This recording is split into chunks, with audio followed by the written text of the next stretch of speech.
नमस्कार दोस्तों, आप सभी का फिर से स्वागत है टेक्नोलॉजी केड़ा चैनल में। और आज का जो वीडियो है वो रहेगा स्पेसिफिकेशन पैटर्न के ऊपर। और स्पेसिफिकेशन पैटर्न बहुत ही अच्छा पैटर्न है, कंपनीज में भी बहुत ज़्यादा काम में लिया जाता है स्पेसिफिकेशन पैटर्न। जहां पर जेनरिक रेपोजिटरी की प्रॉब्लम बन जाती है, जेनरिक रेपोजिटरी एक प्रॉब्लम बन जाती है, वहां पर स्पेसिफिकेशन पैटर्न जो है वो काम आता है। क्योंकि जेनरिक रेपोजिटरी में हम लोग किसी भी एक स्पेसिफिक टाइप को लेकर उसमें क्वेरी नहीं कर सकते, उसमें एक्सप्रेशन नहीं लिख सकते। जैसे कि मान लीजिए कि हम लोगों को नेम वाइज सर्च करना है, तो हम लोग जेनरिक रिपोजिटरी में वो चीज नहीं लिख सकते हैं। हम लोगों को स्पेसिफिकेशन पैटर्न ही काम में लेना पड़ता है। अगर आप लोग गूगल भी करेंगे तो आप लोगों को, या जीपीटीज भी करेंगे तो आप लोगों को anti specification pattern, anti repository pattern मिलेगा आप लोगों को, कि वहीं पर आप लोग एक्सप्रेशंस वगैरह को लिख दीजिए। लेकिन वो एक सही तरीका नहीं है, वो एक ऑर्गेनाइज्ड कोड को ऑर्गेनाइज करने का सही तरीका नहीं है। आज का जो वीडियो है वो ऑर्गेनाइज्ड कोड है, स्पेसिफिकेशन पैटर्न कैसे काम में ले, अगर आप लोग जेनरिक रिपोजिटरी काम में ले रहे हैं तो मेरा हमेशा आप लोगों से यही रिक्वेस्ट रहता है कि मैं कोई सिंपल मेंबरशिप आप लोगों को नहीं दे रहा हूं, मैं आप लोगों को ऑथेंटिक मेंबरशिप दे रहा हूं। दैट इज ओनली 800 रुपीज उसके चार्जेस है। आज उसके चार्जेस 800 रुपीज है। मैं कोई लोकल मेंबरशिप आप लोगों को नहीं दे रहा हूं कि भाई जो आप लोगों को जीपीटी से बनाई गई हो या कहीं और से बनाई गई हो। मेरे वाले कोर्स आप लोगों को 10,000 से में भी नहीं मिलेंगे अगर वह आप लोग बाहर सर्च करके देखेंगे तो। मेरी मेंबरशिप की फीस आज 800 रुपीज है, कल हो सकता है कि इसकी प्राइस बढ़ जाए। इसमें कोई ये एक सिर्फ वन टाइम पेमेंट आप लोगों को करना है और अनलिमिटेड टाइम तक आप लोगों के पास एक्सेस रहेगा इसका। आप लोग पढ़ सकते हैं, नई चीजें जान सकते हैं कि डॉटनेट में क्या नया आया है, वगैरह वगैरह। बहुत सारी चीजें आप लोगों को हिंदी भाषा में मिलेगी। आसान चीजें आप लोग आसानी से सीख सकते हैं, ठीक है। कॉम्प्लेक्स चीजें भी आसानी से सीख सकते हैं मेरी मेंबरशिप के तरीके से। तो ये वीडियो स्पेसिफिकेशन पैटर्न पर रहेगा। लेकिन अगर जो लोग मेंबरशिप लेना चाहते हैं, वीडियो के डिस्क्रिप्शन बॉक्स में जाइए, वहां पर आप लोगों को एक गूगल फॉर्म मिलेगा, उसे आप लोग फिल कर सकते हैं। एंड फाइनली आप लोगों की मेंबरशिप स्टार्ट हो जाएगी। मेंबरशिप में आप लोगों को डॉटनेट कोर जो है वो कंप्लीट मिलता है, एंगुलर मिल रहा है, रिएक्ट मिल रहा है, माइक्रो सर्विसेज आर्किटेक्चर है, डिजाइन पैटर्न्स हैं, डिफरेंट टाइप्स के डिजाइन पैटर्न्स आप लोग कैसे काम में लें, माउई है आप लोगों के पास, मोबाइल एप्लीकेशंस कैसे काम में लें, उसके कंप्लीट सोर्स कोड आप लोगों को मिलता है, ठीक है। एमएल डॉट अभी जो है आगे भी बहुत सारी चीजें जो है वो स्टार्ट होने वाली है, वो भी आप लोगों को मिलेंगी। और आगे तक जैसे जैसे चलेगा वो भी आप लोगों को मिलता रहेगा। तो सिर्फ एक ही टाइम पेमेंट आप लोगों को करना है। लेकिन वो पेमेंट करना कैसे है, वीडियो के डिस्क्रिप्शन बॉक्स में गूगल फॉर्म है, उसे आप लोगों को फिल करना है, तभी आप लोगों की मेंबरशिप मानी जाएगी। तो चलिए हम लोग चलते हैं अब स्पेसिफिकेशन पैटर्न की ओर और आप लोगों को बताते हैं कि क्या स्पेसिफिकेशन पैटर्न में स्पेशल है कि आप लोगों को स्पेसिफिकेशन पैटर्न जरूर देखना चाहिए। और मैं तो ये कहूंगा कि मस्ट है कि ये आप लोग जरूर देखें, ठीक है। क्योंकि जो लोग जेनरिक रेपोजिटरी काम में लेते हैं वो एंटी जेनरिक रेपोजिटरी काम में लेते हैं साथ में, वो तरीका ओड हो चुका है। और ये जो तरीका है वो जेन्युइन है, ऑथेंटिक है, इसे काम में लेना सीखें, ठीक है। तो चलिए चलते हैं कोड पैनल के ऊपर और आप लोगों को बताते हैं कि कैसे आप लोगों को स्पेसिफिकेशन पैटर्न काम में लेना है। और हाँ, ये वीडियो लेंथी हो सकता है तो इसको मैं 2 भागों में बांट सकता हूँ, ठीक है। तो उसके लिए टेंशन ना करें। जरूर ही आप लोगों को मैं हमेशा आप लोगों को यही कहता हूं कि लिटरली समझिए कि मैंने आप लोगों के लिए जो चीजें डिजाइन की है, बाहर आप लोग कितनी भी ट्राई कर लीजिए वो चीजें आप लोगों को देखने को नहीं मिलेंगी। क्योंकि मैं कोई लोकल चीज आप लोगों को मेंबरशिप में दूंगा ही नहीं, ठीक है। और वो सारी चीजें आप लोगों को ऐसे कोड डिजाइन करना सिखाएगी जो प्रोफेशनल है। कल मुझे एक सवाल आया, वो बता देता हूँ कि सर मैं बिगिनर नहीं हूं, मैं कोई लर्नर नहीं हूं। अरे भाई, लर्नर की जरूरत ही नहीं है। ये आप लोग एडवांस लेवल पर जाओगे तो भी आप लोगों के काम में आएगा, इंटरमीडिएट पर हो तो भी काम में आएगा, या आप लोग बिगिनर है तो भी काम में आएगा, ठीक है। ये मेंबरशिप सभी के लिए है, ठीक है। कोई जो है वो प्रोफेसर नहीं होता है हर चीज का, हर सभी स्टूडेंट ही होते हैं, ये याद रखना। तो अगर आप लोगों को नॉलेज है तो हो सकता है कि कुछ चीजों की नॉलेज नहीं होंगी आप लोगों को, जो इसमें आप लोगों को देखने को मिल जाए। 800 रुपए ज्यादा नहीं होते हैं, 800 रुपए की मेंबरशिप है, लेकिन ये आप लोगों की लाइफ बदल सकती है, क्योंकि आप लोगों की स्किल में ये 4 चांद लगा सकती है। चलिए आगे चलते हैं और आप लोगों को बताते हैं स्पेसिफिकेशन पैटर्न क्या है। देखिए, ये मेरा प्रोजेक्ट वैली का एक सपना है और मैं इस सपने को पूरा 100% करने वाला हूँ। क्योंकि मैंने आप लोगों को 800 रुपीज में इतना कुछ दिया है कि आप लोगों को लिटरली आप लोगों को जो है वो कोई भी नहीं दे सकता 800 रुपीज में। और ये लाइफ टाइम आप लोगों के लिए एक्सेस है। सिर्फ एक बार पेमेंट आप लोगों को करना है। आज इसकी फीस 800 रुपीज है, हो सकता है कि कल बढ़ जाए, क्योंकि 500 रुपए से 800 रुपए तो हो चुकी है, ठीक है। अब इसकी फीस 800 रुपीज है। एंड फाइनली आप लोगों को सी शार्प पढ़ना है, डॉटनेट पढ़ना है, रेस्टफुल एपीआई पढ़नी है, माइक्रोसॉफ्ट ब्लेजर पढ़ना है, क्वेश्चन आंसर जानने हैं, ब्लॉक माइक्रो सर्विस जानना है, जो भी वोटेवर आप लोगों को इसमें पढ़ना हो आप लोग पढ़ सकते हैं। जिस पर काम नहीं हुआ है वो आगे होगा और आगे ये लिस्ट बढ़ती ही जाएगी। जो भी आप लोगों को पढ़ना है स्क्रैच से है, कोर्सेज है, और ये कोई सिंपल कोर्सेज नहीं है, आप लोगों के लिए बेहतर कोर्सेज हैं और प्रोजेक्ट बेस्ड हैं। तो अगर आप लोगों को प्रोजेक्ट्स भी डाउनलोड करने हैं तो डाउनलोड सोर्स कोड पर जाइए और यहाँ से प्रोजेक्ट्स वगैरह और सब कुछ आप लोग डाउनलोड कर सकते हैं। आप लोगों को कोई एक प्रोजेक्ट नहीं देता है 800 रुपीज में। तो मैं आप लोगों से यही कहूंगा कि वीडियो के डिस्क्रिप्शन बॉक्स में जो गूगल फॉर्म है उसे फिल करना है मेंबरशिप लेने के लिए, ठीक है। एंड चलिए अब चलते हैं कोड पर। सबसे पहले हम लोग जो है एपीआई प्रोजेक्ट इसमें बनाएंगे। तो सबसे पहले है ASP.NET core web API project, और इसका जो नेम है वो हम लोग शॉपिंग कार्ट का हम लोगों को पता है कि शॉपिंग कार्ट ही रखना है। तो इसका दूसरा नेम हम लोग रख सकते हैं जैसे कि प्रोडक्ट कार्ट, या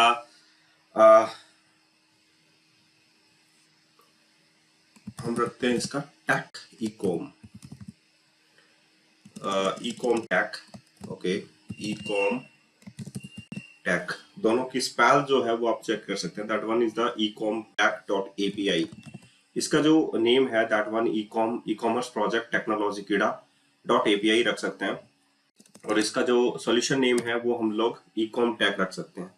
राइट नाउ अपने पास .NET 9 है, तो करंट वर्जन हम लोग .NET 9 में ही लेकर चलेंगे। कॉन्फ़िगर फॉर HTTPS है, ठीक है। अनेबल ओपन एपीआई सपोर्ट है, do not use top level statements है, यूज कंट्रोलर्स है, हमें मिनिमल एपीआई नहीं चाहिए यहाँ पर, तो हम लोग क्रिएट कर लेते हैं।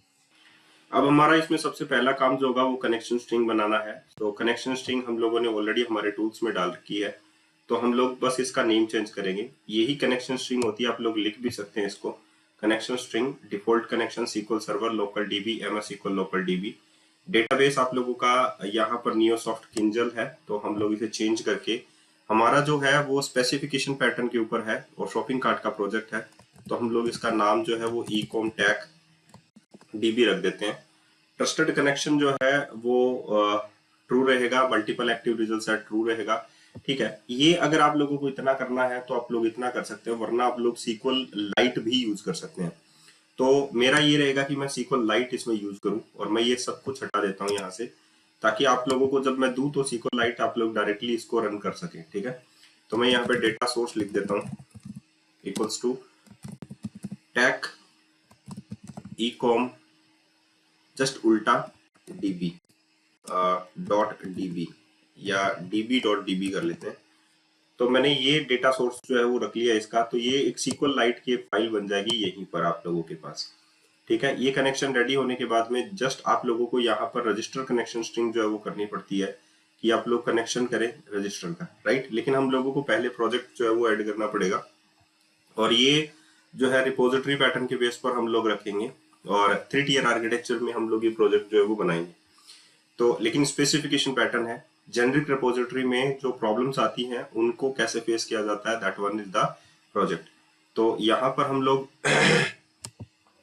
द नेक्स्ट वन इज हमारा यहाँ पर नेक्स्ट प्रोजेक्ट रहेगा क्लास लाइब्रेरी प्रोजेक्ट।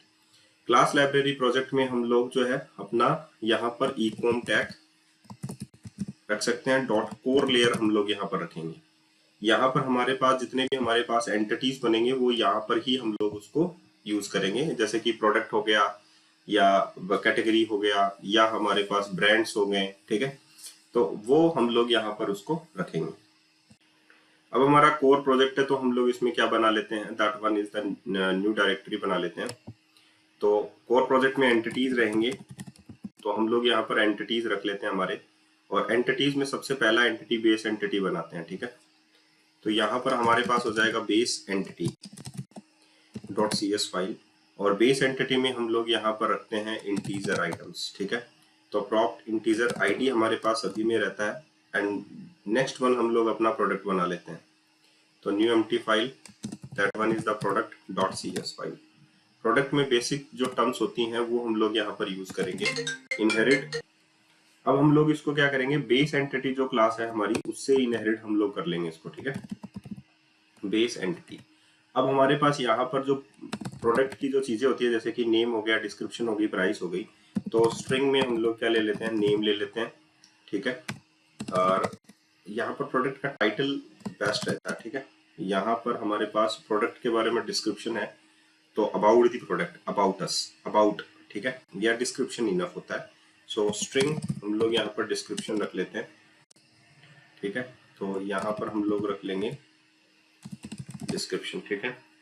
यहाँ पर हम लोग प्राइस रख सकते हैं। सो ये डेसिमल में आती है हमारी डेसिमल, और यहाँ पर that one is the product price, ठीक है। द नेक्स्ट वन हमारे पास प्रोडक्ट पिक्चर। सो यहाँ पर हमारे पास कॉमन चीजें हैं, that one is the product picture. Product picture आ गया। इसके बाद में हमारे पास यहाँ पर आता है that one is the category ID, ठीक है। तो वो हमारे पास यहाँ पर रहेगा कैटेगरी आईडी। एक हमारे पास आता है कि भाई कैटेगरी तो हो गया, हमारे पास ब्रांड का आईडी आता है, राइट। सो हमारे पास यहाँ पर आता है ब्रांड आईडी, ठीक है। सो ये दोनों की दोनों टेबल्स हम लोगों को और बनानी पड़ेंगी, जैसे कि कैटेगरी आईडी हम लोगों को बनानी पड़ेगी और ब्रांड आईडी हम लोगों को बनानी पड़ेगी। तो नेक्स्ट हम लोग यहाँ पर एंट्री करेंगे कैटेगरी की और ब्रांड की। अब यहाँ पर नेक्स्ट में हमारे पास एंट्री हो जाएगी, that one is the category. So new empty file हम लोग यहाँ पर ऐड कर लेते हैं, और यहाँ पर हमारे पास आ जाएगा brand.cs, ठीक है। एंड द नेक्स्ट एंट्री हमारे पास यहाँ पर आ जाएगी न्यू फाइल category.cs, ठीक है। तो कैटेगरी को भी हम लोग बेस एंटिटी क्लास से इनहेरिट कर लेते हैं, और यहाँ पर हम लोग कैटेगरी का नेम जो है या कैटेगरी टाइटल जो है वो रख सकते हैं। तो यहाँ पर हम लोग string that one is the category title, ये हम लोगों ने रख लिया। ब्रांड के लिए भी हम लोग सेम ही करेंगे, that one is the base entity class, और यहाँ पर हम लोग रख सकते हैं दैट वन इज स्ट्रिंग, और यहाँ पर हमारे पास आ जाएगा ब्रांड टाइटल, ठीक है। तो ये दोनों हो गए हमारे पास। ये कॉमन सी चीजें हैं जो हम लोग इसमें ऐड करके चलते हैं। अब हमारे पास जो नेक्स्ट लेयर रहेगी, जैसे कि कोर लेयर में हम लोगों ने ये चीजें ऐड कर दी, अब हमारे पास नेक्स्ट लेयर जो रहती है हमारे पास, इसको हम लोग डेटा एक्सेस लेयर भी बोलते हैं, इसको हम लोग इंफ्रास्ट्रक्चर भी बोलते हैं, या हम लोग परसिस्टेंस भी बोलते हैं। तो हम लोग इसको परसिस्टेंट लेयर बोलेंगे, क्योंकि डेटा जो है एक्चुअली में यहीं पर रहेगा, ठीक है। तो न्यू प्रोजेक्ट हम लोग रख सकते हैं, और क्लास लाइब्रेरी प्रोजेक्ट ही रखेंगे। इसका नाम जो है वो हम लोग ecomtech.persistence रख सकते हैं। That one is the create, ये हम लोग क्रिएट कर लेंगे यहाँ पर परसिस्टेंस लेयर को। इसको हम लोग डिलीट कर देते हैं, और यहाँ पर अब हमारे पास डेटा सेक्शन हम लोग रखते हैं सबसे पहले। तो सबसे पहले काम है हमारे पास डेटा का। अब यहाँ पर हम लोग जो है आइडेंटिटीज यूज में लेंगे, आप लोगों को पता है। सो न्यू एम्प्टी फाइल हम लोग यहाँ पर बना लेते हैं। सो हम लोग यहाँ पर रखते हैं ecomtech context.cs फाइल, और इसको हम लोग किससे इनहेरिट करेंगे, that from inherit from identity dB context से, ठीक है। और आइडेंटिटी डीबी कॉन्टेक्स्ट में आप लोगों को अगर जरूरी है तो आप लोग आइडेंटिटी यूजर यूज कर सकते हैं, अदरवाइज आप लोगों को अगर जरूरत नहीं है तो आप लोगों को यूज करने की जरूरत नहीं। चलिए हम लोग कोर प्रोजेक्ट के अंदर हमारे पास एंटिटीज तो हैं ही, तो हम लोग यहाँ पर एप्लीकेशन यूजर बना ही लेते हैं। सो न्यू एम्प्टी फाइल हम लोग यूज करते हैं, और यहाँ पर हम लोग लिख देते हैं application user.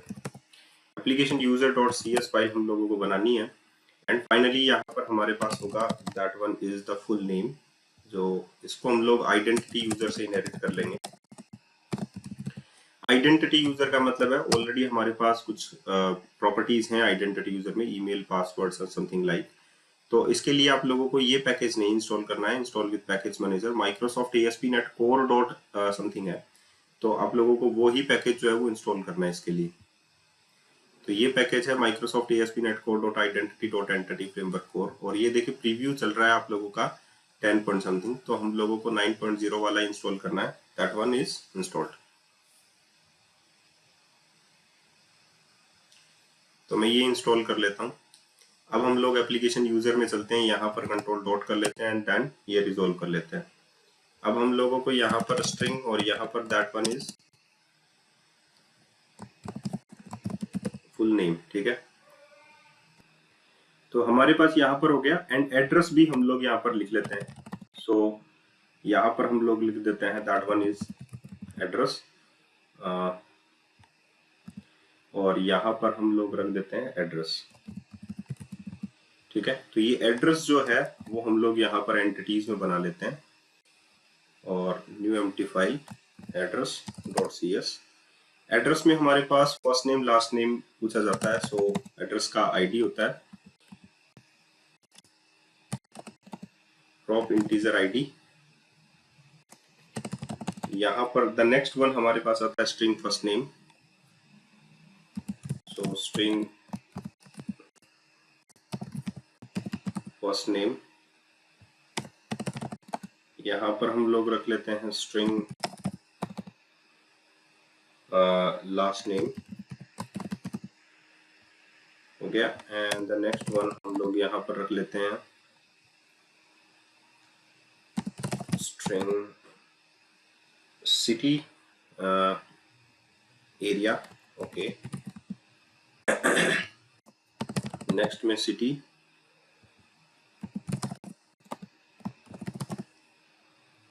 and the next one is state,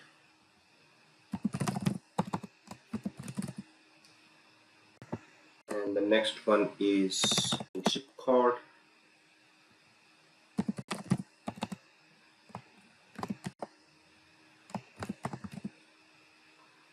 and the last one is कि ये एसोसिएटेड है आप लोगों के एप्लीकेशन यूजर से, सो हम लोग यहाँ पर स्ट्रिंग आईडी डाल देता है, string that one is application user ID, ठीक है। और यहाँ पर हम लोग एक एप्लीकेशन यूजर बना लेते हैं हमारा, तो यहाँ पर हमारे पास हो जाएगा एप्लीकेशन यूजर और यहाँ पर बन जाएगी एप्लीकेशन यूजर, ठीक है। तो ये हम लोगों ने एड्रेस बना लिया हमारे इस सिनेरियो का। तो यहाँ पर हम लोग अब एप्लीकेशन यूजर जो है वो ऐड कर सकते हैं। तो यहाँ पर हम लोग ऐड कर सकते हैं हमारा एप्लीकेशन यूजर, और इसमें हम लोगों को क्या जरूरत पड़ेगी भाई, यहाँ पर हम लोगों को जरूरत है तो डिपेंडेंसी ऐड कर लेते हैं, ऐड प्रोजेक्ट रेफरेंस, और यहाँ पर कोर लेयर का जो प्रोजेक्ट रेफरेंस है वो हम लोग यहाँ पर ऐड कर लेते हैं, ठीक है। तो ये ऐड करने के बाद में हम आइडेंटिटी डीबी कंटेक्स्ट जो है उसको रिजोल्व करेंगे सबसे पहले ASP.NET कोर, और एप्लीकेशन यूजर को रिजोल्व करेंगे एंड देन एंटिटीज। अब आइडेंटिटी डीबी कंटेक्स्ट को रिजोल्व करेंगे generate constructor with their options, यहाँ पर हम लोगों ने ये कर लिया। अब हम लोग यहाँ पर डीबी सेट भी लिख सकते हैं, हमारे जितने भी डीबी सेट हम लोगों ने यहाँ पर लिखे हैं, so that one is a prop, और यहाँ पर हमारे पास आ जाएंगे डीबी सेट, और डीबी सेट में हमारे पास सबसे पहले आता है हमारे पास प्रोडक्ट, ठीक है, प्रोडक्ट्स। नेक्स्ट में हम लोग कंट्रोल डी, यहाँ पर हमारे पास आ जाता है कैटेगरी, और यहाँ पर हमारे पास आ जाएंगे कैटेगरीज। यहाँ पर हमारे पास नेक्स्ट में हम लोग यहाँ पर ले सकते हैं दैट वन इज ब्रांड, यहाँ पर हमारे पास आ जाएंगे ब्रांड्स, ठीक है। तो ये हमारे पास आ गया product, category, brands and application user is already there. अब हम लोगों को इसका कॉन्फ़िगरेशन लिखना पड़ेगा, जैसे प्रोडक्ट्स का कॉन्फ़िगरेशन में क्या क्या आए। सो ओवरराइड हम लोग कर देते हैं यहाँ पर ऑन मॉडल क्रिएटिंग। तो यहाँ पर हम लोगों को क्या लिखना है, that one is builder dot apply configuration from assembly and type of that one. यही असेंबली हम लोगों को लेनी है जिसमें हमारा ecom db कॉन्टेक्स्ट है, डॉट असेंबली है, ठीक है। तो इस ecom कॉन्टेक्स्ट की ही असेंबली हम लोगों को लेनी है, या तो आप लोग इसमें एक असेंबली के नाम से फाइल बना लीजिए, या आप लोग इसमें भी यूज कर सकते हैं। अब यहाँ पर हम लोगों को क्या बनाना है, कॉन्फ़िगरेशन का फोल्डर। तो हम लोग यहाँ पर क्या रख लेते हैं, कॉन्फ़िगरेशंस। अब यहाँ पर हम लोगों को प्रोडक्ट टाइप कॉन्फ़िगरेशन रखना है, सो नई क्लास बना लेते हैं, that one is product type configuration dot cs, और यहाँ पर इसको हम लोग इनहेरिट करेंगे आई एंटिटी टाइप कॉन्फ़िगरेशन से, और ये किससे इनहेरिट होगी, that one is the product. So हम लोग यहाँ पर कंट्रोल डॉट रख लेते हैं, that one entity product entities में है, so control dot again implement interface. इसमें कॉन्फ़िगर नाम से हमारे पास मेथड आता है जो एंटिटी टाइप बिल्डर को यूज करता है। अब इसमें हम लोगों को कुछ इसका जो कॉन्फ़िगरेशन है कि आईडी होनी चाहिए इसमें वगैरह वगैरह होता है। तो यहाँ पर देखिए ये हम लोगों को पहले से ही दे रहा है, ऑप्शन दे रहा है कि हमारे पास ये सारी चीजें हो सकती हैं, हम लोग इनमें इसका यूज कर सकते हैं। तो क्यों ना हम लोग इसकी बात मान लें। हमारे पास है that one is product dot property title, name की जगह हमारे पास है that one is the title. Dot is required होना चाहिए हैज मैक्स लेंथ इज 100, ठीक है। तो dot title, okay. Description is required has max length is 500। Builder dot property dot price, price में प्रोडक्ट प्राइस होना चाहिए शायद, sorry, dot product price. as column type is decimal 18 and 2. picture url is required, picture url is required। चलिए हम लोग रख ही देते हैं।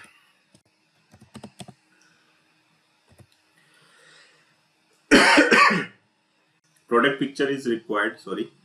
एंड यहाँ पर हमारे पास है प्रोडक्ट का टाइप, उप्स प्रोडक्ट टाइप नहीं है हमारे पास, तो हमारे पास प्रोडक्ट कैटेगरीज हैं। So product picture, product categories, okay. That one is category ID. तो हमारे पास क्या है, हम लोगों ने वहां पर एसोसिएट नहीं किया उसको, तो हम लोगों को यहाँ पर ओपन करना पड़ेगा हमारा प्रोडक्ट, क्योंकि प्रोडक्ट में ना तो हमारे पास कैटेगरी आईडी है ना हमारे पास ब्रांड है। तो हम लोग यहाँ पर इसको यूज करेंगे category, category and that one is category ID. So ये कैटेगरी हम लोग यहाँ पर इसको बना देते हैं, और सिमिलर लाइक हम लोग ब्रांड को भी बनाते हैं। सो यहाँ पर हमारे पास आ जाएगा ब्रांड, और यहाँ पर हमारे पास आ जाएगा ब्रांड, ठीक है। ये सेव हो गया। एंड टाइप कॉन्फ़िगरेशन में हमारे पास यहाँ पर क्या आ जाएगा, dot category with many has one, और with many dot has foreign key. तो हम लोगों ने category with many has foreign key, यहाँ पर प्रोडक्ट टाइप आईडी की जगह हमारे पास आ जाएगा category ID, right. Dot category ID, ये हमारी फॉरेन की है। अब हमारे पास ब्रांड के लिए भी सिमिलर है, सो जस्ट ये रिमूव कर देते हैं। तो ब्रांड है विद मैनी हैज फॉरेन की, that one is the brand ID. So perfect, ये हमारा डन हो गया काम, ठीक है। अब हमारे पास यहाँ पर अब एक चीज मिसिंग है, यहाँ पर हमारी ID property. So builder dot property ID dot value generated on add dot is required, ठीक है। तो ये हम लोगों ने इज रिक्वायर्ड कर दिया। एंड फाइनली हमारा product type configuration done, and product is done, everything is done, okay. So हमारा ये काम तो हो ही गया। अब हम लोगों को नेक्स्ट फेज पर चलना है, ये हो गया।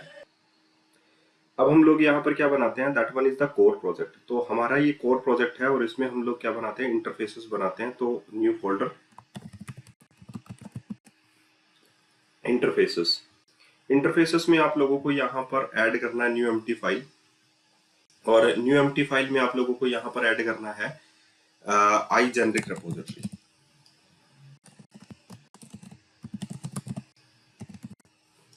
आई generic repository of type T, where T is a class, और क्लास को हम लोग यहाँ पर बोल देते हैं that one is the base entity.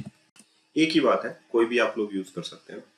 अब यहाँ पर हम लोगों को कॉमन फंक्शंस लिखने होते हैं, तो मैं जस्ट हमारी कोपायलट साहब की मान लेता हूँ, और यहाँ पर उसने बनाया task of T get by ID async integer ID उसने लिया उसमें, और यहाँ पर उसने लिया कि भाई task I read only list दिया है। बहुत ही खूबसूरत चीज उसने दी है, आई read only list, list all async add update and delete, ठीक है।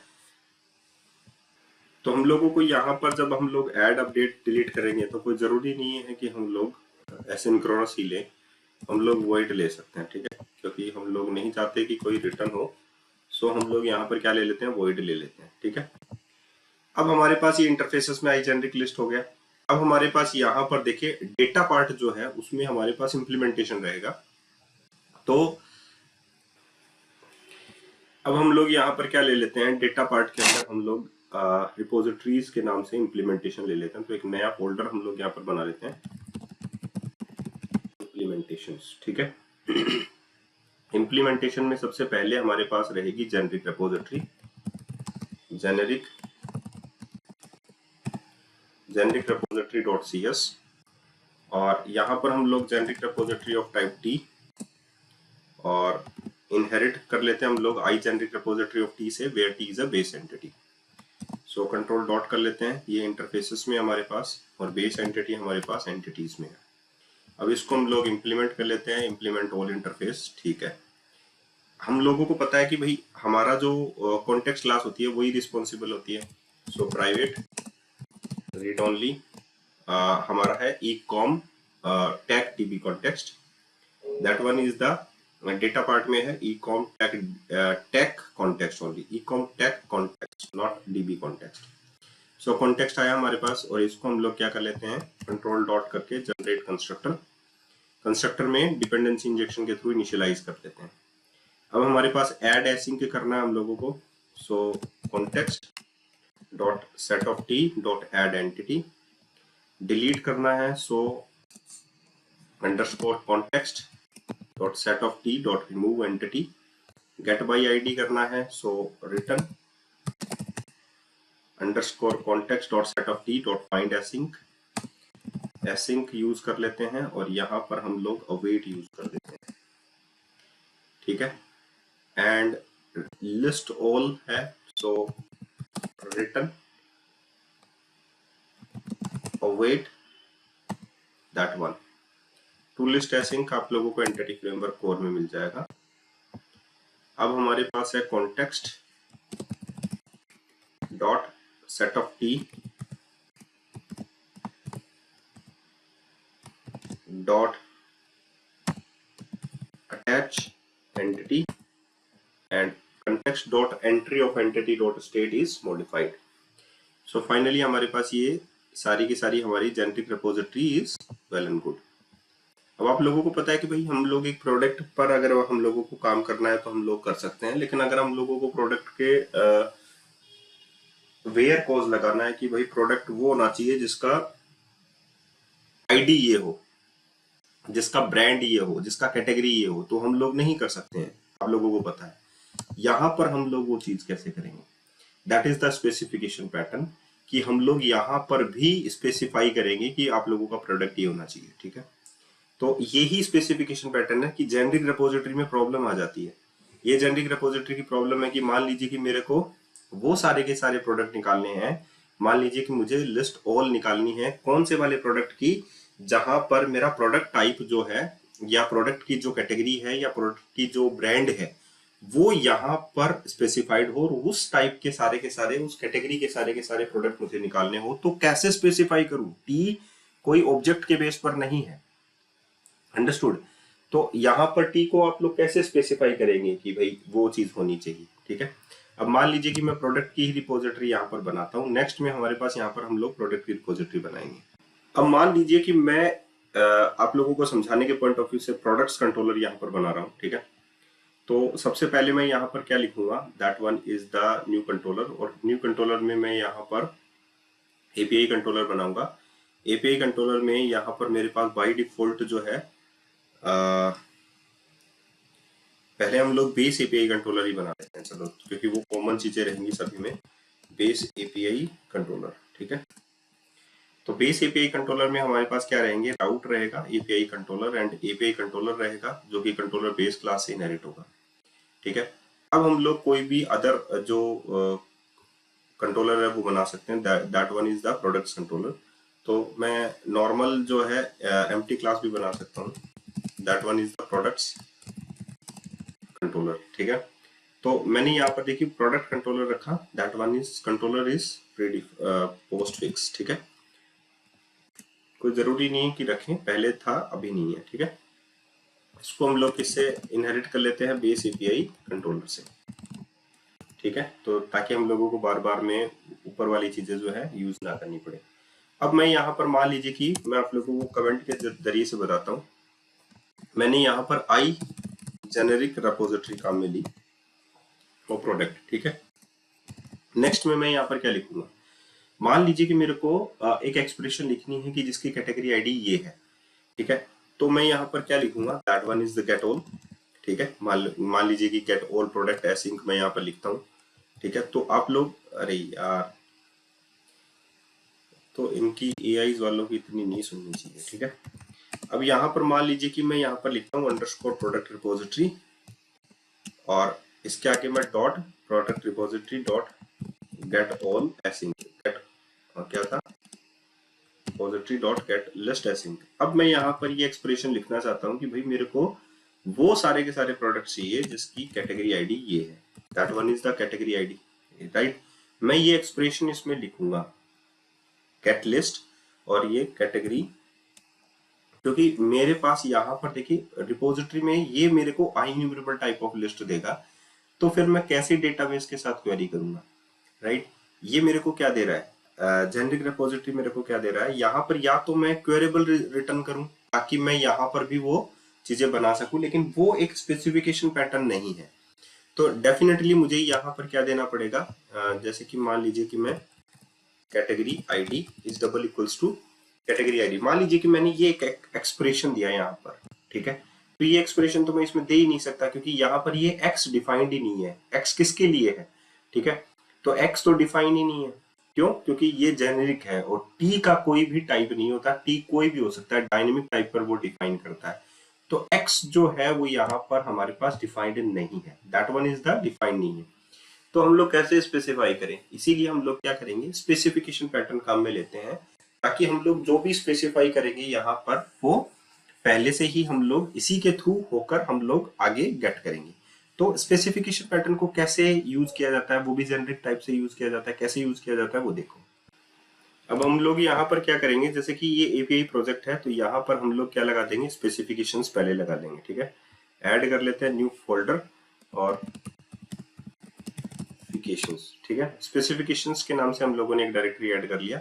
यहाँ पर हम लोगों को क्या ऐड करना है, न्यू एम्प्टी फाइल, और यहाँ पर ऐड करना है आई बेस स्पेसिफिकेशन डॉट cs, ठीक है। तो यहाँ पर बेस स्पेसिफिकेशन टाइप क्या हो सकता है, टी। क्यों, क्योंकि वो किसी के लिए भी हो सकता है।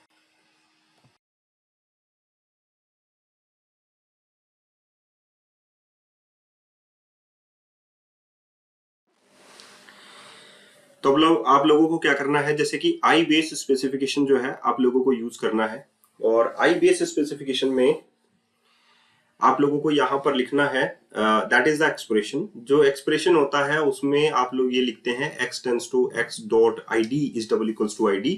सो फाइनली आप लोग ये कहते हैं कि भाई अगर आप लोगों के पास id जो है वो एक एक्सप्रेशन होती है जिसमें x जो होता है वो एक ऑब्जेक्ट होता है, ठीक है, और उसका जो रिटर्न टाइप होता है वो बूलियन टाइप का होता है। सो फाइनली आप लोग जो है क्राइटेरिया आप लोग लिख सकते हैं और यहाँ से आप लोग डायरेक्टली आई बेस स्पेसिफिकेशन से वो चीज जो है क्राइटेरिया गेट कर सकते हैं। अगर आप लोग ये क्वेरी लिखते हैं कि जैसे मान लीजिए कि आप लोगों को प्रोडक्ट का वो प्रोडक्ट चाहिए जिसका आईडी ये है, वो प्रोडक्ट चाहिए जिसकी कैटेगरी आईडी ये है, so finally that one is the criteria, वहां पर आप लोग क्राइटेरिया यूज करेंगे। दूसरा आता है कि अगर आप लोगों को प्रोडक्ट के साथ साथ जो है कैटेगरीज निकालनी है, प्रोडक्ट के साथ साथ आप लोगों को ब्रांड निकालने हैं, तो भी आप लोग ये सारी चीजें जो है वो यूज में यहाँ पर ले सकते हैं, ठीक है। तो ये उसके लिए आप लोग यहाँ पर अप्लाई करेंगे। तो इससे जो है आप लोग दूसरा इंक्लूड जो आप लोगों ने यहाँ पर लिखा है that one is the list, वो आप लोगों के लिए लिस्ट टाइप का रहेगा। एक्सप्रेशन वही रहेगी आप लोगों की, dot include x tends to x dot that one is the eager loading जिसको हम लोग बोलते हैं। तो वहां पर x जो है वो t रहेगा और रिटर्न आप लोगों का क्या होगा कि वो साथ में लिस्ट ऑफ कैटेगरीज आप लोगों को देगा, यानी कि आप लोगों को एक ऑब्जेक्ट देगा। तो that one is the object. यहाँ पर जब डिफाइंड नहीं होता है कि वो उसका रिटर्न टाइप क्या होगा, वो हो सकता है कि प्रोडक्ट भी हो सकता है, वो हो सकता है कि कैटेगरीज भी हो सकता है, तो डिफाइन नहीं होता। सो फाइनली हम लोग वहां पर क्या लिख देते हैं, object. And then similar like expression हम लोग किसके लिए लिखते हैं, ऑर्डर बाई के लिए भी लिखते हैं और ऑर्डर बाई डिसेंडिंग के लिए भी लिखते हैं। तो यहाँ पर आप लोगों के पास आप लोग ऑर्डर में यही लिखते हैं, एक्सप्रेशन में भी order by x tends to x dot name. तो उसका जो रिटर्न टाइप होता है कि इसको शॉर्ट बाई करना है, किस बाई करना है, ऑर्डर बाई करना है, किस वाइज करना है, नेम वाइज करना है या किस वाइज करना है, तो that one is the object. So take and skip आप लोग काम में लेंगे पेजिंग के अंदर, एंड इस पेजिंग एनेबल्ड आप लोग ये लिखेंगे कि अगर उसमें पेजिंग एनेबल्ड है तो दैट वन इज ट्रू, ये आप लोग इसमें लिखेंगे। तो ये हो गया आप लोगों के पास आई बेस स्पेसिफिकेशन इंटरफेस। एंड इसमें आप लोगों को यहाँ पर बेस स्पेसिफिकेशन क्लास से इसको इनहेरिट करना पड़ेगा। जब आप लोग इसको बेस स्पेसिफिकेशन क्लास से इनहेरिट करेंगे तो फाइनली आप लोगों के पास क्या मिल जाएगा, आप लोगों को इन सभी मेथड्स को आप लोगों को यूज करना पड़ेगा, इन सभी मेथड्स को आप लोगों को क्या करना पड़ेगा, इंप्लीमेंट करना पड़ेगा। तो आप लोग क्या करें, पहले तो हमारा आई स्पेसिफिकेशन जो है वो गलत जगह जो है प्लांट हो चुका है, आप लोगों को पता है, तो हम लोग इसको कोर फोल्डर के अंदर लेकर आते हैं। ये कोर पार्ट का होता है I specification and I base specification, और एंड सिमिलर लाइक कि बेस स्पेसिफिकेशन जो क्लास है उसको हम लोग यूज कर रहे हैं, तो ये उसमें आ जाएगा। ठीक है, तो आई होप आप लोग ये बेस स्पेसिफिकेशन को समझ गए होंगे। अब यहाँ पर सबसे बड़ी बात आती है कि हम लोग बेस स्पेसिफिकेशन क्लास का जैसे ही ऑब्जेक्ट बनाएंगे तो इसमें हम लोग क्या पुट करेंगे, यहाँ पर हम लोग जो है एक्सप्रेशन जो है वो पुट करेंगे। ठीक है, तो एक तो हो गया कंस्ट्रक्टर हमारे पास, that one is the base specification के नाम से, और एक कंस्ट्रक्टर हम लोग एक्सप्रेशन के साथ बना लेते हैं क्राइटेरिया, और क्राइटेरिया को इसमें पुट कर देते हैं। तो यहाँ पर डायरेक्ट एक्सप्रेशन ही क्राइटेरिया के अंदर जो है वो चली जाएगी। तो ये एक प्लस पॉइंट आप लोगों के पास है। अब आप लोग देखिए कि क्राइटेरिया में आप लोग गेट यहां से कर सकते हैं। इंक्लूड्स जो है वो एक लिस्ट है, तो उसमें हम लोगों को एक एम्प्टी लिस्ट पहले प्रोवाइड करनी पड़ेगी, उसके बाद में हम लोग ऐड कर सकते हैं जो भी हमारे पास इंक्लूड में आता है। ठीक है, तो इंक्लूड के लिए हम लोग एक बार के लिए इसको लिस्ट प्रोवाइड कर देते हैं, उसके बाद में हम लोग एक मेथड लिखेंगे ताकि जो बेस स्पेसिफिकेशन का जो क्लास का ऑब्जेक्ट होगा वो उस ऐड मेथड को डायरेक्टली कॉल कर सकेगा। तो यहां पर हम लोगों ने गेट लिख दिया, उसके बाद में हम लोग यहां पर new list of expression of function T and object. ठीक है,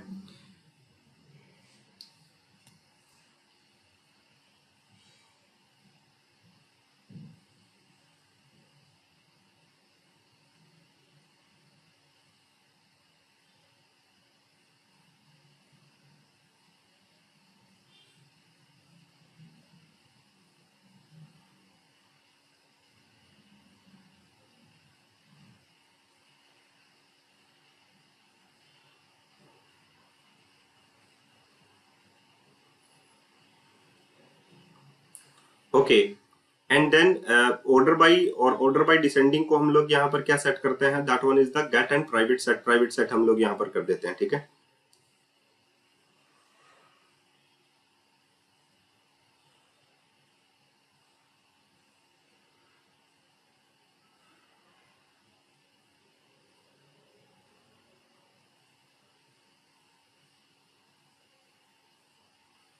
okay, and take and skip के अंदर हम लोग गेट एंड प्राइवेट सेट जो है वो यहाँ पर यूज कर लेते हैं।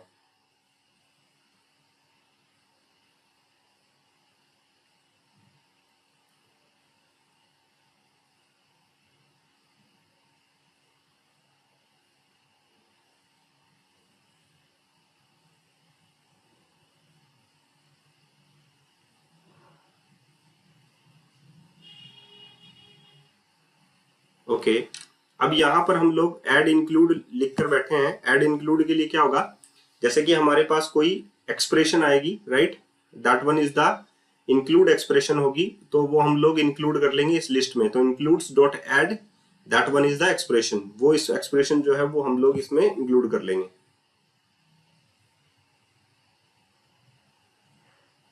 तो इंक्लूड्स एक लिस्ट है जिसमें हम लोग ये सारी सारी चीजें जो है इंक्लूड कर लेंगे, राइट।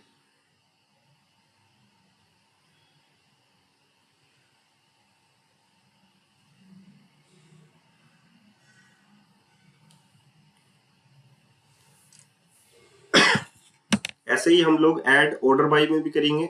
ऐड ऑर्डर बाई में भी हमारे पास क्या आएगा, that one is order by expression आ गई, तो ऑर्डर बाई में हम लोग ऑर्डर बाई एक्सप्रेशन जो है वो पुट कर सकते हैं। And similar like order by descending में भी हम लोग यही करेंगे। ऑर्डर बाई डिसेंडिंग में हम लोग जो भी एक्सप्रेशन हमारे पास आएगी तो वो हम लोग इसमें पुट कर सकते हैं। अप्लाई पेजिंग में हम लोगों के पास क्या आएगा, स्किप एंड टेक आएंगे। स्किप एंड टेक में हमारे पास नंबर ऑफ आइटम जो है कितने स्किप करने हैं कितने टेक करने हैं वो नंबर्स ऑफ आइटम्स हमारे पास आएंगे, एंड देन अप्लाई पेजिंग को हम लोग ट्रू कर देंगे। ठीक है, ये आप लोगों के पास कंप्लीट जो है वो बेस स्पेसिफिकेशन क्लास हो चुकी है। इसका यूज कैसे करना है वो सारा का सारा हम लोग प्रोडक्ट कंट्रोलर क्लास में ही देखेंगे। लेकिन प्रोडक्ट कंट्रोलर क्लास में जब हम लोग आएंगे तो हमारे पास क्वेरी किसी भी टाइप की हो सकती है। ठीक है, वो पेज साइज में हम लोग पहले पेज साइज भी सेट करके चलेंगे। भाई पेज साइज जो है वो हमारे पास 1 भी हो सकती है, पेज साइज जो है वो हमारे पास 10 भी हो सकती है। मैक्सिमम पेज साइज जो है वो हम लोग यहाँ पर 50 लेकर कंसिडर जो है 50 कंसिडर करके चलेंगे बाय डिफॉल्ट। ठीक है, तो बाय डिफॉल्ट हमारा जो है जो पेज साइज है वो 50 रहेगा। तो public class pagination of T where T is a class.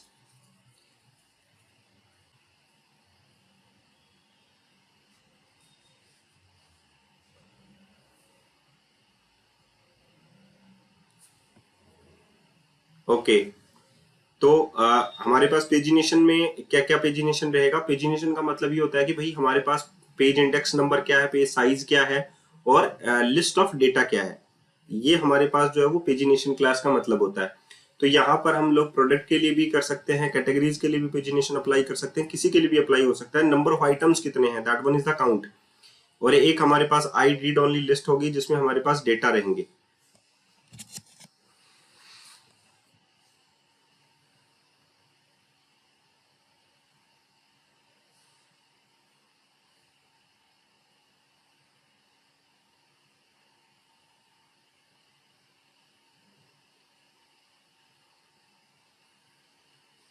तो यहाँ पर आ गया हमारे पास पेज इंडेक्स हो गया, पेज साइज हो गया, काउंट हो गया और डेटा हो गया। डेटा का मतलब लिस्ट है हमारे पास। Page index, page size, count, number of items कितने हैं and the data, that one is the I read only list.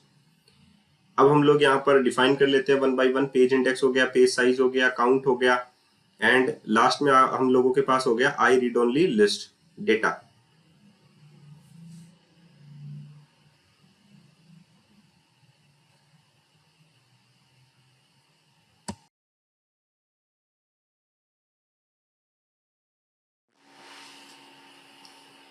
अब हमारे पास यहाँ पर क्या है, प्रोडक्ट्स कंट्रोलर क्लास है। सो हम लोग यहाँ पर लिखेंगे डीटीओस। डीटीओस में हम लोग यहाँ पर ऐड कर लेंगे new empty file. New empty file DTOs का मतलब क्या है, हमारे पास रिक्वेस्ट एंड रिस्पॉन्स के कॉन्ट्रैक्ट रहेंगे। ठीक है, तो हमारे पास जब कॉन्ट्रैक्ट रहते हैं तो हम लोगों को क्या करना है, जैसे कि प्रोडक्ट रिस्पॉन्स डीटीओ की हम लोगों को भेजना क्या है, that one is the response contract. ऐसा ही हमारे पास रिक्वेस्ट कॉन्ट्रैक्ट भी रहेगा कि हमारे पास आएगा क्या। तो हमारे पास क्या आएगा, जिसमें पेजिंग होगी, पेज साइज होगी, मेंशन्ड होगी, सॉर्टिंग होगी, जिसमें सर्चिंग होगी, ये सारी की सारी चीजें हमारे पास क्वेरी पैरामीटर्स में आएंगे। ये तो हम लोगों को भेजना क्या है, that one is the client. Client को हम लोगों को रिस्पॉन्स सिस्टम में करना है। So product response DTO. So हूबहू कॉपी किसकी होती है, प्रोडक्ट क्लास की ही होती है। सो सिमिलर हमारे पास यहाँ पर आ जाती है प्रोडक्ट क्लास एंड यहाँ पर हमारे पास उसकी डिस्क्रिप्शन।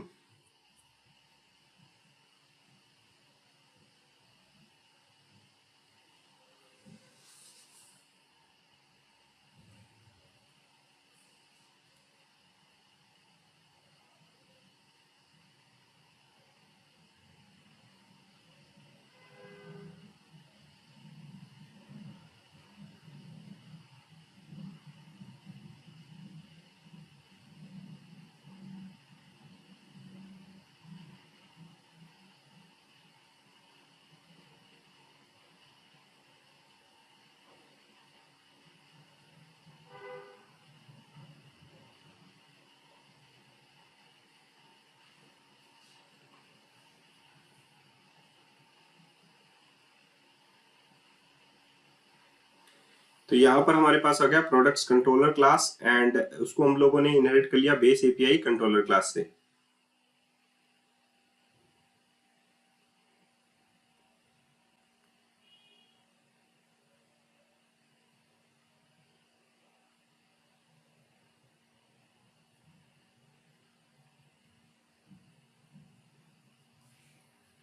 ओके, सो एसिंक्रोनस हमारे पास यहाँ पर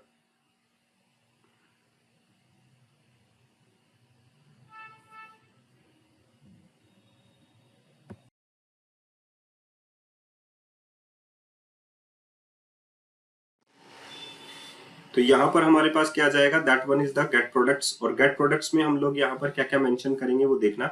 गेट प्रोडक्ट्स में हमारे पास प्रोडक्ट पैरामीटर्स रहेंगी। जो पैरामीटर्स जो है हम लोग रिसीव करेंगे तो वो क्लास भी हम लोगों को यहाँ पर बनानी पड़ेगी एंड वही क्लास जो है हम लोगों को यहाँ पर डिसाइड करेगी कि एक्चुअली में कौन कौन से पैरामीटर्स हम लोग यहाँ पर रिसीव करने वाले हैं। बेसिकली हम लोग जो है पेज इंडेक्स जो है, यानी कि पेज जो साइज है, पेज नंबर है जिसको हम लोग बोलते हैं, वो तो हम लोग बाय डिफॉल्ट पेज नंबर तो हम लोग फर्स्ट से ही स्टार्ट करते हैं, that one is the page index भी बोल सकते हैं उसको हम लोग। पेज साइज है, उसकी डिफॉल्ट साइज हम लोग 6 रख लेते हैं, बैक साइज जो है वो हम लोग 50 रख लेते हैं, ठीक है। तो बाय डिफॉल्ट जो गिटहब का कोपायलट है वो भी हम लोगों को यही सजेशन जो है वो देता है। शॉर्ट हम लोग रख लेते हैं, सर्चिंग हम लोग यहाँ पर रख लेते हैं, और ऑर्डर बाय डिसेंडिंग भी हम लोग यहाँ पर रख सकते हैं। तो ये सारी की सारी चीजें जो है वो प्रोडक्ट्स पैरामीटर्स में आती हैं, जो हम लोग क्वेरी स्ट्रिंग पैरामीटर से यहाँ पर रिसीव करेंगे, और उसी वाइज हम लोगों को यहाँ पर अपने पैरामीटर्स को स्पेसिफिकेशंस में बदलना है, क्योंकि स्पेसिफिकेशन इसी के बेस पर डिपेंड करेगा हमारा। और यही सबसे बड़ा लॉजिक है, क्योंकि जब आप लोगों के पास आई रिपोजिटरी होती है तो उसको हम लोग कैसे चीजों में यूज करें, कैसे हम लोग आई बेस स्पेसिफिकेशन क्लास और बेस स्पेसिफिकेशन क्लास का यूज करें, ये सबसे बड़ा आप लोगों के लिए लॉजिक रहेगा, ठीक है। तो मैन जो स्पेसिफिकेशन है वो अभी अप्लाई नहीं हुआ है, ये हम लोग अप्लाई करेंगे। यही तरीका है स्पेसिफिकेशन का कि बेस्ट अप्रोच आप लोगों के लिए क्या हो, बेस्ट प्रैक्टिसेस आप लोगों के लिए क्या हो, ये सारा चीजें मैं आप लोगों को सिखा सकता हूं। और यही सबसे अच्छा तरीका यही होता है कि ये आप लोगों को सिंपल कोर्सेस में नहीं मिलेंगे। जो लोग आप लोगों को 200-400 रुपए में बेचते हैं कोर्सेस, वो सारे के सारे यहाँ पर नहीं मिलने वाले, ठीक है। क्योंकि यहाँ पर आप लोगों को सिखाया जाता है कि कैसे आप लोगों को चीजों को समझना है, कैसे आप लोगों को चीजों को जानना है, ठीक है। तो यहाँ पर देखिए प्रोडक्ट पैरामीटर्स में, जैसा कि मैंने बोला, मैं आप लोगों को अभी क्वेरीज बनाकर दिखाऊंगा कि क्या क्या क्वेरीज हो सकती हैं क्लाइंट साइड से जो हम लोग यहाँ पर रिसीव कर सकते हैं। सो मैक्स पेज साइज हमारा 50 रख लेते हैं, पेज इंडेक्स हमारा बाय डिफॉल्ट 1 होता है, बाय डिफॉल्ट पेज साइज जो है वो 6 होती है। तो पेज साइज अगर हम लोग रिटर्न बैक करेंगे विदाउट एनी दिस तो 6 रिटर्न करेगा, लेकिन अगर हम लोग वैल्यू सेट करते हैं पेज साइज में तो हम लोग यहाँ पर value is greater than max size, तो मैक्स साइज आप लोगों की कंसिडर होगी, अदरवाइज आप लोगों की वैल्यू जो है वो कंसिडर कर ली जाएगी। सो यहाँ पर हम लोग ये चीजें कंसिडर कर सकते हैं। तो आई होप कि ये सारा चीजें जो है बेसिकली जो है यूज की जाएंगी।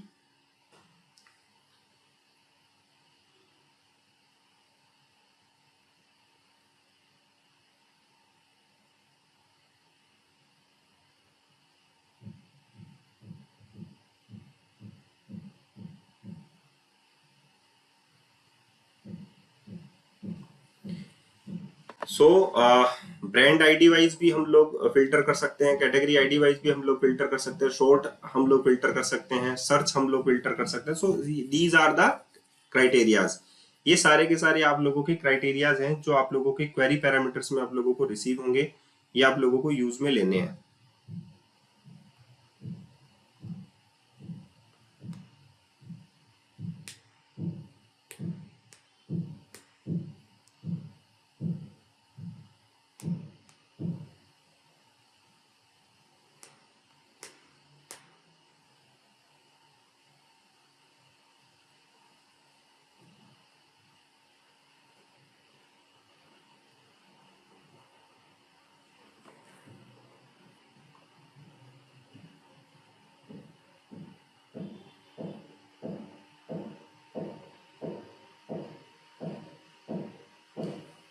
Okay,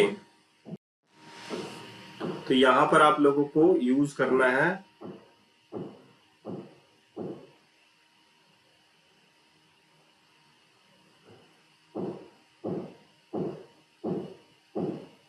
okay. So product parameters आप लोगों को समझ में आ गई। तो ये सारी की सारी क्वेरी हम लोग गेट कर सकते हैं कि सबसे ज्यादा अगर आप लोगों के पास यही क्वेरी आती है तो बाय डिफॉल्ट पेज इंडेक्स जो है वो 1 और आप लोगों के पास पेज साइज जो है वो 6 कंसिडर कर ली जाएगी, और इसके बेस पर आप लोगों को पेजिंग जो है अप्लाई करके आप लोगों को रिजल्ट जो है वो सेंड कर दिया जाएगा, डिफॉल्ट जो पेजिंग होती है, ठीक है। अगर आप लोगों को पेज इंडेक्स नंबर दिया जाता है तो पेज साइज आप लोग यहाँ पर मेंशन करेंगे कि 10 हो सकती है, ठीक है। अगर नहीं करेंगे तो by default page size 6 he consider की जाएगी कि पेज साइज 6 हो, ठीक है। एंड फाइनली आप लोगों के पास है नेक्स्ट में प्रोडक्ट ब्रांड आईडी हो सकती है, कैटेगरी आईडी हो सकती है, दोनों हो सकती हैं, या शॉर्ट हो सकता है, शॉर्ट हो सकते हैं। तो ये सारी की सारी क्वेरीज जो है वो क्लाइंट करेगा। इससे नेक्स्ट वीडियो में हम लोग यही चीजें जानेंगे।